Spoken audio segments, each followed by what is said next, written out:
And I purposely, when I left the stage, I went the other way to walk past him, hoping he said something. And I was walking really slow. And I'm like, I'm just going to lay this guy out if he says one more thing. And I don't care. I was ready to quit comedy just to punch this guy in the face. But of course, he didn't say anything. And then there was another show. Greetings, everyone. Come on in and have a seat up front for the Funny Muscle Podcast. If you're here, then you're looking to learn how to create laughs like a pro. So please help me welcome to the stage your co-host to help you do that, economics professor and open micer Chris Stifler and comedian turned author Mike Lucas. Pete Schwaba. Hey, gents. Right. What's going on, man? This is What my doing? partner, Chris Stifler. Hey, Chris. Hey, nice to nice meet to you. join. Good to see you, my friend. You too. Thanks for the invitation. Oh, I'm glad to have you, man. I was excited to explain you to Chris. Actually, Pete and I worked together on the TV show The Straight Dope. That's where we best got to know each other, even though I think we were friends as fellow comedians in Chicago.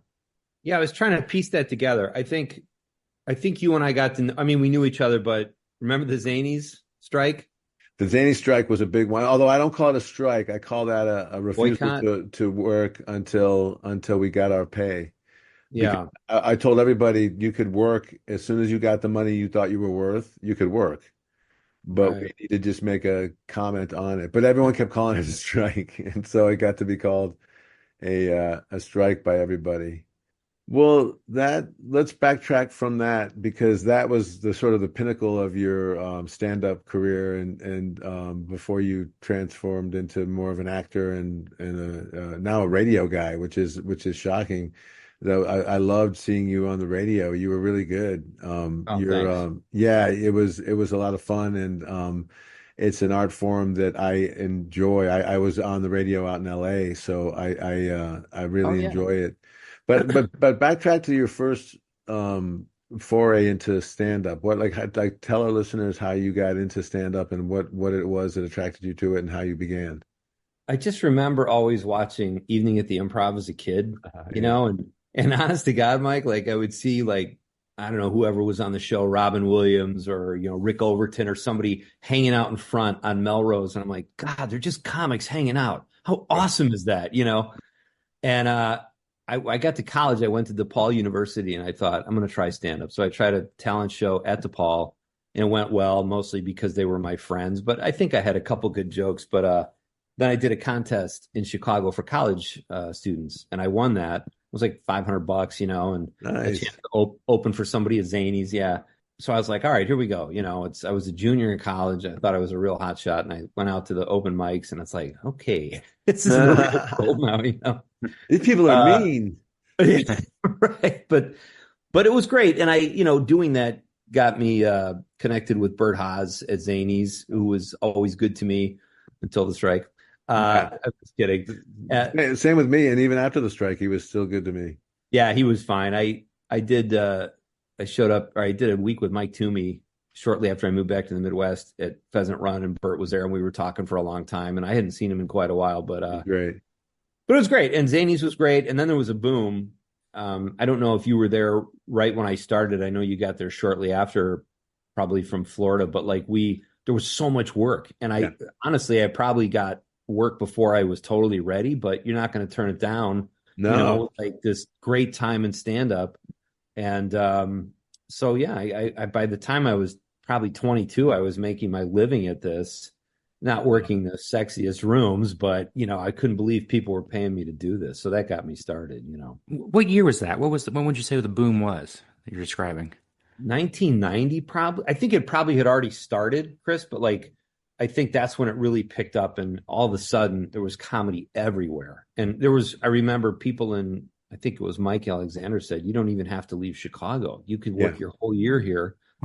And that's why Chicago was great, but it was harder I did some of those cable shows like Caroline's and Evening at the Improv and Comedy on the Road and Comedy Central, but it was, I think, a little harder to get from Chicago. But other than that, it was a great place to be from, or based out of. Yeah, there was multiple clubs there, and you could bounce around. And I remember when the Funny Firm turned into the Fallout, and they had Remember that? And it was called the Fallout because they only booked people who had a fallout. And it was multiple floors, so they had two Yes. stages. So you would go perform downstairs, and then you would perform upstairs, and both would be packed because they were promised free food. It was so bad. If I could, I have two stories about the fall. I forgot the title, but that cracked me up. It was the Fallout. You're right. And I Fallout, right? Yeah, remember they papered the heck out of it. It was free yeah. to get. They probably even threw in a free drink, hoping you'd order food, whatever. It was There was desperation. linguine. It was like a potfuls of linguine. Yes. And I was standing back where all the waitresses and waiters were. There was like that loading area, if you Yeah. remember. And some guy opens a garage door and throws a garbage bag into the area, and a waitress goes over. It was rolls from a restaurant. Like Len had set up some deal where he was getting free rolls. It was horrible. And one night we were watching, I think I was with Tishan Shannon, and he was watching them seat people downstairs. Then we walked upstairs and they were seating people upstairs. And Tishan just goes, "This is immoral." This is immoral. This is cruel. We're treating them like cattle. Exactly. And we papered them in and promised them free food, and then gave them shit food, but they got good shows. It was good comics. Yeah. Yeah, there was enough comics, even with fallouts, as you say, where you could always have good comedians on the show. I do remember, I think it was Bill Leff got paid, and this is when the club was really struggling, and Len Ostrovich paid Bill. He gave him like $800 in cash, and he goes, it was cash, and he goes, "Don't spend this till Thursday." I remember that. That's Ostrovich. That's great. Yeah. What would you say your comedy lens is? We call it like your brand, your comedy lens. Where do you come from when you are on stage? Like how can we identify your comedy? Wow. It's been so long since I did it like for a living, and I only really did it as my living for like 7 years maybe, and then I Right. kind of ventured into writing. But I would say when I did it, I remember sort of observational, mostly clean, but not always. I just like Bill Gorgo described it as, he said I was a curveball thrower. Like I would say That's something good. and then have a punchline that people weren't expecting, I guess. Yeah. But at this point, it's hard to even remember my Would own you say act. your writing reflects the same curveball nature? Yeah. Yeah, I would. And here's an example. That's a really interesting question, Mike. When Greg and I were writing a Guy thing, which ultimately MGM released, but when we sold it, he had something in the script. He had a few drafts of it before I worked on it, and I was like, let's throw something different at people. Let's have him end up with the girl he cheated with instead of, I don't know if you know the story. It would take too long to set it up, but the whole film, he cheats on his girlfriend. The whole film was him trying to cover it up to keep the wedding going. Well, MGM didn't want him to actually cheat. They had all these, they totally like just milk toasted it to death. Wow. But I thought, let's have him end up with the one night stand, and Greg was like, yeah, okay. So I thought that's kind of a curveball, maybe kind of the same type of thing. Yeah. It's fun. I think it's always good to keep people guessing and not spell everything out, right? I mean, yeah. Yeah, we like to give them the chance to put it together in their head as opposed to feeding it to them first. correct. Yeah, exactly. Right. What's the worst crowd you've ever performed for? Like what do you remember when you were doing stand up performing for a really bad crowd, or a bad scenario? Oh yeah. I remember You're like you have to narrow it down. I'll give you the top 10. Right. I remember one night in particular at the Funny Firm where some guy was heckling me, and I hated his guts so much because he made no sense and he was mean and he was a jerk.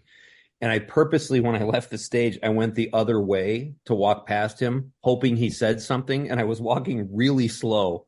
And I'm just going to lay this guy out if he says one more thing. And I don't care. I was ready to quit comedy just to punch this guy in the face. But of course, he didn't say anything. And then there was another show. You remember the TNT comedy hook, Mike? Wait, that sounds familiar. What was that? Southeast side of Chicago, like maybe in the Hegwish neighborhood. It was like the last neighborhood, I think, on the south side. But there was they got a lot of young kids. It was a very working class neighborhood, and I was doing my act and I was just getting nothing. I was chewing it, man. And I got done, and there was this table of kids. They were watching me, and they were so bored.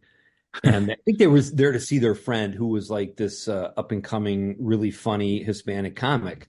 And so they were suffering through me. And I walk by their table and I hear one guy say to his friend, "Finally."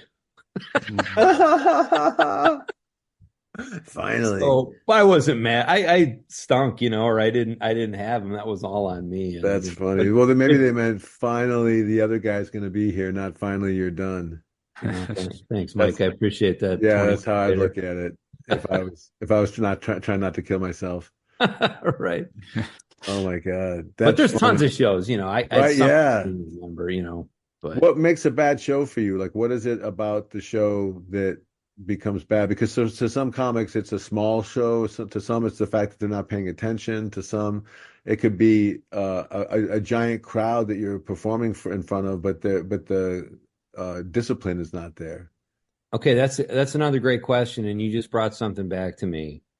A not great show is when I lose it. Like even when we lose the crowd as comedians, I still don't think that's necessarily you've lost it. I think it's when you're like, oh no, and you spiral. Like, yeah, I've had shows where I knew I was getting nothing, but I would make fun of myself. I would stay ahead of it, Right.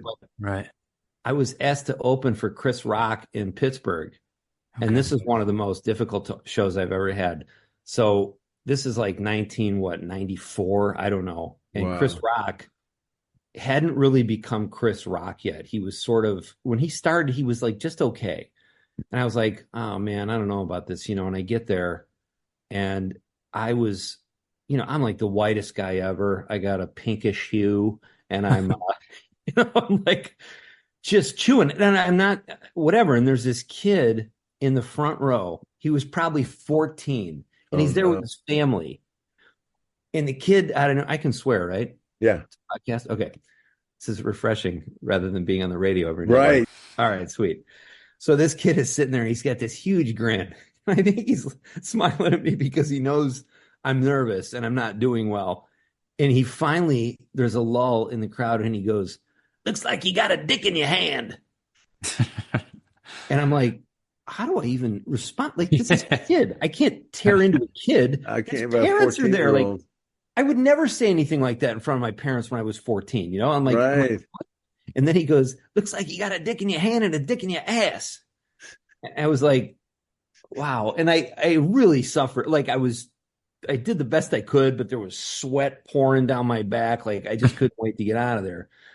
But before I left, I went back to the kid and I said something. I don't remember the line, but the place went nuts. Oh, like, oh, they like that because as a comic, no matter who the crowd is, you can't show fear, right? If you think they can get to you, it becomes like a mob mentality. Right. So that was, and then the rest of the shows went okay. And Chris Rock, by the way, had totally transformed his whole act. And he was like Chris Rock. Like, I don't think he was on Saturday Night Live yet, but he crushed.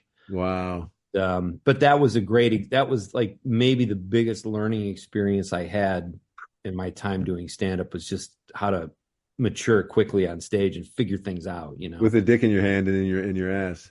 But listen, I had a dick in my hand every night, just not on stage. So I was on the road. What do you want? Yeah, come on. I can't be fussy. I was in a relationship. All right. That's funny. Well, a lot of what we talk about with our listeners is sort of the creation of humor. And so it's tough for a lot of comics to break down their own methodology of how they go from an idea to a joke itself. But is there anything that you can offer that talks about like what your mind does when you're going from, hey, this is a great idea, this is a funny bit, and then turning that into some kind of material, whether it's via writing or whether it's via radio or via stand-up? Yeah. I think when I was doing stand-up, it was like I loved when I got a great premise. I'm like, oh, I haven't really heard this before. So then the pressure is on to come up with a good punchline or something right. that's worthy of something original that you thought of. So, yeah. So you started with the premise? Well, sometimes.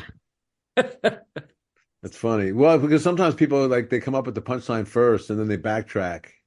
try to work Oh, with that's her. interesting. and sort of reverse engineer the joke based on the premise or the punchline that they're trying to get to. So you would come up with the unique identifier first. Well, that's an example. I'm not going to say I never thought of the punchline. First of all, what's a punchline? Maybe it's too late to ask this, but Uh, um, that's funny. What exactly is your terminology here? so yeah, I would just kind of work things out and try to, again, say something people weren't expecting. But like in radio, it's different because I'll think of something funny during the day and I'll just bring it up and have attitude about it. I don't really need a whole polished bit. It's just something I think people can relate to where it doesn't have to be a fully composed joke, so to speak. You're not doing stand up on the radio. You're just talking as a entertainer.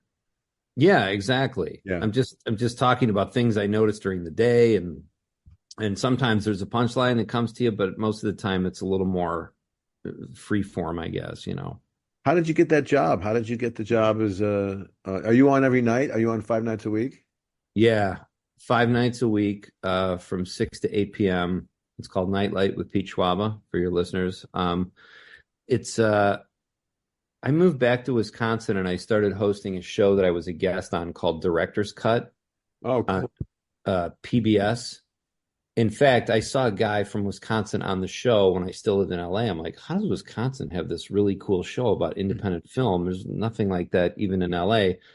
And then a year later or 2 years later, I found myself back in Wisconsin. I was a guest. I brought Lance Barber on with me. And then the host stepped down and they needed a host. So I started doing that. Oh, And I nice. met a news guy who ultimately ended up with this new company called Civic Media. And he brought me in there and I pitched them this kind of once a week show idea I had about entertainment. I said, there's really nothing like this on the radio, at least. And they were like, great. Can you do it every night? I'm like, sure. You don't want to lose the momentum. So I did somehow made it work because it took me like a month to prepare that first show.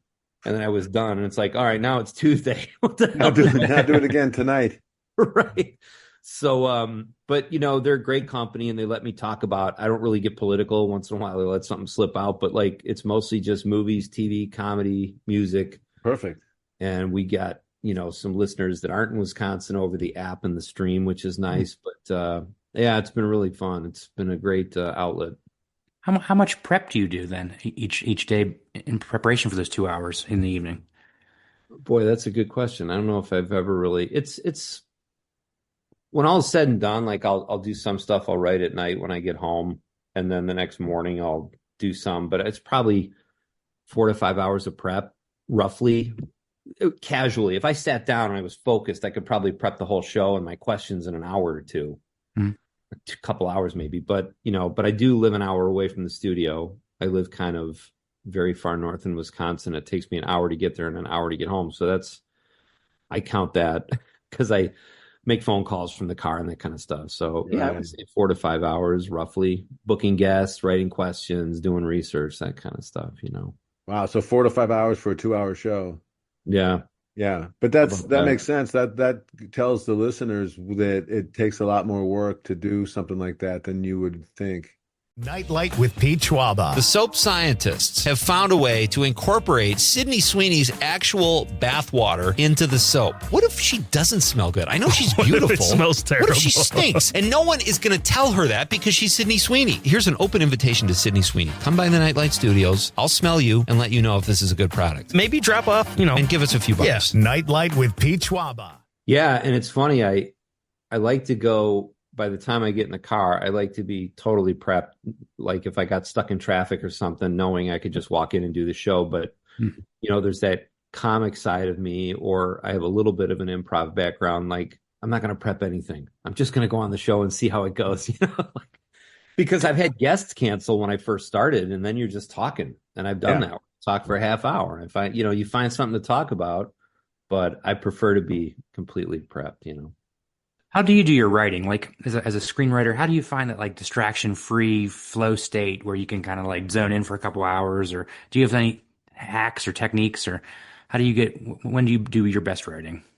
Oh, good question. I haven't really written much. I have a couple scripts I'm trying to get made. And I'm like, so busy with my radio show. I'm like, I'm not going to start a new script until something happens with these, unless I get something that's really inspiring. But right now, my son has a movie he wants to shoot next summer, a feature-length film. So I'm kind of helping him with that.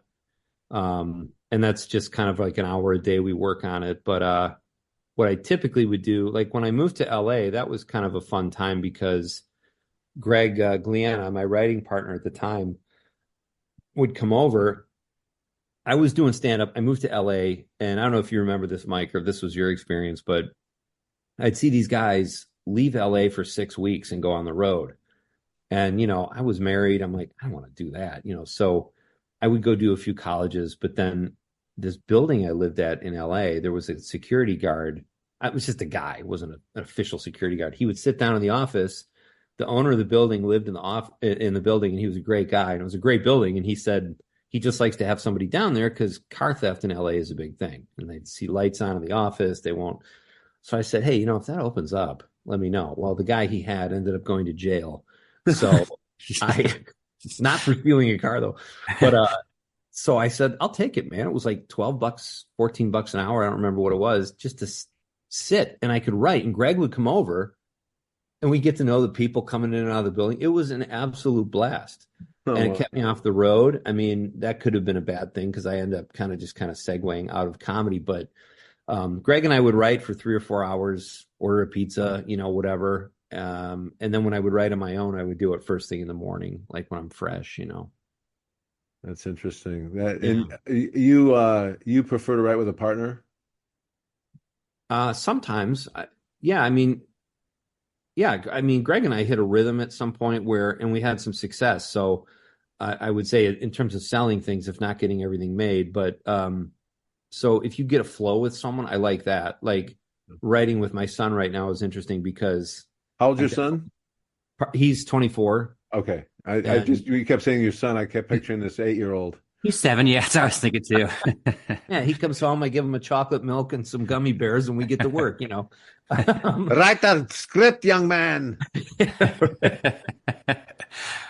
No, he's really into improv, and he's got a lot of script. Like he's way farther ahead than I was in terms of writing, but he's pretty hungry. So it's fun to, and he's gotten me kind of back to the table, which has been fun.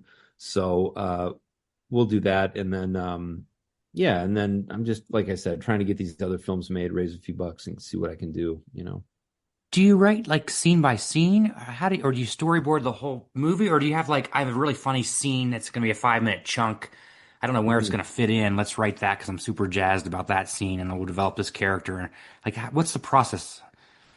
Yeah. I've done that. I've done that where you have a really great set piece and you want to get that done. But typically in my head, I like to have everything planned out, know where the story is going, and then just start writing, as opposed to like storyboarding. I mean, whatever works for people. I just don't know that I feel like time I spend storyboarding, I could just sit and write, and there's no right or wrong, I guess. I don't know how a lot of other writers do it, but that's typically how I do it. I have the idea pretty much mapped out before I start, What about your comedy style? Has it morphed or changed when you have gone from being a stand-up to being a writer to being a radio guy? Has that affected your style of comedy? Oh, interesting. Probably not. I would say, I still find the same things funny, but I'm kind of I would say if there's one mistake I've made, Mike, I never really picked a lane.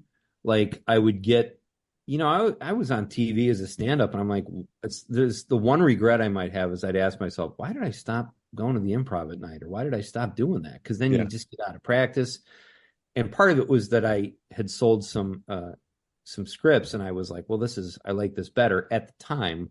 But, and then I'm like, I did some acting, and then I went back to writing, and it's like, I don't know why. Maybe it's some form of OCD or something. And now I'm hosting. Like, I don't even know how I ended up from there to here. Like, if you had told me in the mid-90s, you're going to end up back in Wisconsin, in the town you went to junior high in, hosting a radio show and a PBS show, I would have thought you were crazy. It's just crazy the journey we're on. But I wouldn't say my sense of humor has changed. I do think I took a few years off where I was either lazy or whatever and just hung out with my kids, because I would say even more than writing or trying to be funny, that was even more fun, but Yeah. but it's good to be back at it, I guess. Yeah, I noticed that your humor was the same when I was on your show as a guest. Hmm. I didn't feel like I was talking to someone new or different. I felt like I was talking to the old Pete Schwaba, so that was good. Oh, So that's that came cool. out. It's funny you say that because I told you this when you were on my show that night. I was telling Conrad, the producer, I go, let's find a funny. Sometimes when guys come on, I'll tease a clip of theirs. But your comedy was so physical, and it always was. So, Right. I mean, back at you because I'm like, let's just have them on. We don't need a clip because you're so visual and it's radio, But I would say the same thing about you. Like, it's just you're still just Mike, and I guess our perspectives change, but yeah, probably. I don't know. It's just familiarity, I guess. What's a part of the business would you say would be something that a newcomer might not understand? Something that you as a experienced pro have tackled that might be, a time saver for people who are new. Anything that comes to mind that you've tackled in your career? Oh, wow. Great question. I would say, I mean, my mentality when I started kind of in the business was take every gig, work, do whatever you can. And I would say if there's someone now around my son's age, I've noticed people are like, I don't want to do that. Like they're more picky. And I'm not even saying it's spoiled. It's more like I always admired the guys. I was at Paul Gilmartin's house one night. We were playing guitar and he turned a gig down and I couldn't believe how he's talking to the booker. And I'm like, God, I'd never do that. And I'm like, well, there's probably a reason. If you draw a line in the sand sometimes, but the minute I try to become that guy, I'm out of the business. Like they badmouth me and Paul's like, I quit. He's calling the shots as a middle act. I'm like, what the hell? So I never really mastered that, but I would say just if you're going to be a stand-up, write every day. And I'm not saying I did this, and get as much stage time as possible because you might be funny in real life, but you're not funny on stage until you really are comfortable on stage. Like like David Letterman to me always seemed like he was probably more at ease on the set interviewing people than he was in his own living room. And I don't know that, but like the ease. And if you could do that as a stand-up comic where on the stage you're just taking your time and pauses, I think I would encourage people to get more stage time to get there quicker. Yeah, that comes with time. You don't get to be that confident by doing something once or twice. You do that nightly and you get over it. Correct. Absolutely. Yeah. What do you do if you have an interview on the radio and your interviewee is super nervous? Do you have a way to calm them down or like kind of, because I've been on radio several times and like the host will talk to you like for the first 10 minutes before the show's even live and just to make like kind of get it into a natural conversation between buddies versus the like stiff interview back and forth. Do you have any techniques on that? You just kind of, I guess, read the room or read the situation. Like when I have friends of mine on, I don't like to talk to them a lot beforehand. I'd rather about, I think it was January, we had really bad weather here. So I just packed a bag quick and I said, I'm going to stay in Green Bay tonight. So I just got a hotel room and I had this bad shirt that was warm because it was really cold here. So I put that shirt on and I looked down at my shirt. And I'm like, oh God, I got Pardo on tonight. So Jimmy Pardo comes on the show and honest to God, I said to Conrad, my producer, I go, if he doesn't comment on my shirt within the first 30 seconds, I'll just think he's losing it. Right. Sure enough, Pardo gets on. He goes, the hell's going on with that shirt, friend? What is that? In Wall's collection?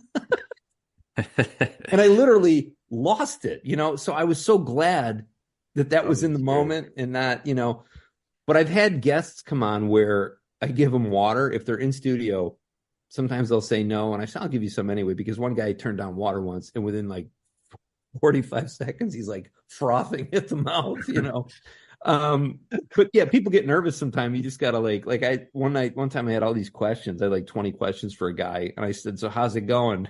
And he just had this nervous getter, and he answered like 15 of my questions in a minute and a half. And I was like, "Oh, okay." So yeah, it just varies, I guess. Every question has to be proceeded with, like we talked about before. Yeah, I'm wondering. Right. Exactly. Well, you mentioned this just a few minutes ago. That let's talk more about it. You don't really deal with hecklers anymore, do you? You don't really have to handle hecklers. Or did you have to handle a lot while you were doing stand up? Or you seem like kind of an athletic, beefy guy who people aren't going to mess with. No, I know you're laughing because you got hecklers like everyone. sure I did, but like I would think I'm not like I wasn't in Bill Hicks territory where I wasn't saying anything controversial necessarily. I was Right. just trying to be funny, and I think I'm likable enough where people like even if they didn't like my comedy or didn't love it, they tolerated me and did one of these, which is maddening for a comedian when the audience members just go, Uh-huh. you Nod got to back. make some kind of noise. But so I didn't get heckled a ton, but I don't attribute that to me being a great stand-up or anything. It was just like I think there's a type of act that gets Yeah. heckled. You either suck or you're saying something that is getting people riled up, you know. Or you're at gigs where there's heckling is prohibit or permitted. Yeah. Some of the smaller nights that we used to do in certain areas of the country where it felt like heckling was encouraged. Yeah, exactly. Like they think it's part of the show. Yeah. And it's Especially, like, oh. the later that you perform, the more that's true. I will say one of my favorite heckling stories was I was working with this guy. I won't say his name, but we were doing a string of one-nighters. Never met him before, but really nice guy.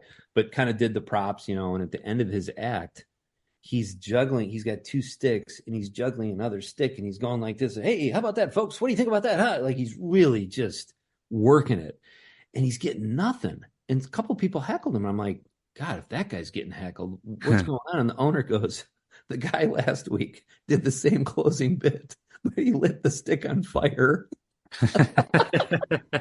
So he's doing the same trick without the fire. Oh, So no. the PG version was, I laughed about that for so long. You should have got behind him and bent his arms, and you could have done it. Right. Something to help him out. The other classic, yeah. That's funny. What's a good crowd work trick that you've used? Like, because you always were able to talk to the crowd a little bit. You weren't shy. Do you have any suggestions that you could give to like a newer comic to begin the foray into talking to the live drunk strangers? I did have something built in. Like I would open with a joke and I'd go, do you ever just be talking to someone you have no idea, you're bored? They're idiots and they're just talking to you and you don't know what to say. So you kind of zone out. And then when they're done talking, you just go, that's cool. And like, it's like a generic. So then when I got heckled or somebody said something, I could just use that. Go, That's cool. Whatever. That's You great. set it up. You set up your weapon early. Right. But it's a little sad also that I had to prepare something like that in anticipation. I know it's you know? coming. I know it's coming. They're going to hate me. Oh my God. That's funny. Yeah. Yeah, the idea that you're having to handle hecklers, you just have to accept the fact that it's not always someone who doesn't like you. It's sometimes people Right. that like you so much that they want to participate or they want to agree with you or tell you something that relates to the thing you just said. Yes. So you're having to tiptoe around those people because you can't slam them. That's a great point. I do the one night a year I do stand up still is this local football fundraiser for youth football. And the coach approached me. He said, hey, we'd like to do a fundraiser. Can you bring comedians up? So once a year I get to bring like a buddy up from Chicago or Milwaukee or whatever. And we do stand up. So I always open the show with like 10 minutes and I'm terrified because I never do it anymore. But this guy's on stage and these guys are talking and they think they're same thing. Like you just said, they think they're helping. They've had way too much to drink, but they're such good. Like you could tell they're just nice guys trying to help. Like what's the line? Like you gotta shut them up. You gotta say something. And, but you don't want to lose the crowd either. So, but this guy like bird dogged me the whole night. And even afterwards, when we're visiting out in the bar area, he's like, hey, my song's coming on. Check this out. You got to watch me. He wanted me to watch him dance. I don't even know you, dude. Where do you see this night ending? What, you want me to dance? It was crazy. He was just Was that a move or what? Was that a move or what? Yeah, like, he was just like kind of clogging. And I didn't even know what clogging was until I met this guy. But Oh, that's funny. very nice guy. You know, I just couldn't keep up with him alcohol-wise, you know. Oh my God. That's the worst kind of heckler. He's your best friend. Right. Right. And then we're gonna go get some cheeseburgers, and then we're gonna go watch a movie. Come on, the wife's out of town. It'll be fun. What? It'll be Wait a fun. minute. And I got a big rock of Coke. Wait a minute, what? How did it start to? It got crazy. You had me at Coke. Let's go. Let's go. I'll do anyone's free drugs. Well, what do you have coming up that you want to promote, or anything that you want to that you're working on that you're wanting to talk about? Anything Well, fun? right now it's just all about this radio show I'm doing and getting the podcast out there to like, it's kind of cool. I'm on statewide in Wisconsin. I've got pretty good listenership, but I'd like to grow that. And even to parts beyond, it's fun when I get texts from people that aren't even in Wisconsin. So I'd like to grow the listenership. That's my main focus. But, yeah, I'm not done making movies. Like I've got, a half hour I wrote with I wrote it myself, and a friend of mine gave it to this huge producer, and we did a few drafts, but he's like the busiest guy in the world right now. So, and I'm not a buddy of his, so I pester him like, hey man, come on, are we doing this? But so that's taken forever. And then I've got this film I'm trying to do and just trying to get the money together and package it a little bit. We've got pretty good actors attached. So, but that's at this point kind of a side hustle because the radio is paying the bills at the moment. So sort of focused on that, I guess, for the most part. Cool. Well, and my band. I have a cover band that we do. You do? Play. No. What do you play? Oh, I was going to say that. Damn. I was going to say I do nails. That would have been a better joke. Well, we're looking forward to the Schwaba bump, that we get from having you as our star guest. It's coming. How do you deal with like a producer or an editor chopping something that you really like? Do you have any advice for that? Like, how do you kill your ideas that you think are really good for this scene or this movie, and then they get chopped by some idiot? Yeah, yeah. I mean, yeah, that's a great question because you always like. I remember when we were editing The Godfather of Green Bay, and I really liked the scene, but ultimately I agreed with the editor and one of the producers. I'm like, all right, let's cut it, And when we finally cut it, and the producer came back and watched the cut that we had done, he just, when it got to that part, he goes, "Oh God, thank you for cutting that." I was like, what? But he was right. I mean, everything is collaborative in this weird business. So, we get very married and emotionally attached to what we create. Of course. And if you surround yourself with people you trust and they're not trying to screw you over and they're giving you constructive criticism because it affects them too, I mean, you'd be wise to listen to them, not take all of their notes, but, at least hear what they have to say. The other question I had was, is the term "just chewing"? Is that a Midwestern thing or a comedian thing? I never heard that term when you said you had a tough crowd. Oh, you were just chewing. I never heard that. I was just chewing it. Chewing it. I never heard that. Is that a term? Is that like a? Yeah, that's like biting it. Yeah, it was. I heard it from probably some Chicago guy years ago, or one of my friends. It's all yours. Take it, man. Well, Chris chews it all the time, so it might come in handy. So we have one. Go ahead and ask him the one question we ask all our guests. We do a compilation of the answers at the end of the session. Yeah. So okay. The question is, and it's similar to what you've kind of talked about. The hour. If you have an hour a day, so we're talking to young comics, 1 or 2 years in the business. If they have an hour a day to work on their craft, work on their comedy, work on their writing, do you have like a template or a drill or an exercise, or what would you tell someone to zone in for an hour and work on their craft? Wow. After they were done playing with themselves, or and smoking a doobie. Okay. There's 55 minutes right there. Last 5 minutes. That's a really good question. I don't know that I have the answer, to be honest with you. I mean, I would say maybe I would take a walk and then get some coffee and sit down, and because it's so much like when I started writing, I would just, because I ask comics the same thing when they're on my show. I'm like, how do you write? I'm fascinated by, remember Woody Allen used to sit down between 9 and noon every day, even if he wasn't feeling it. And he felt like he would come up with something. And with stand-ups, it's different because like, it's not a screenplay. There's not any template, so to speak, but it's just stuff that you think of.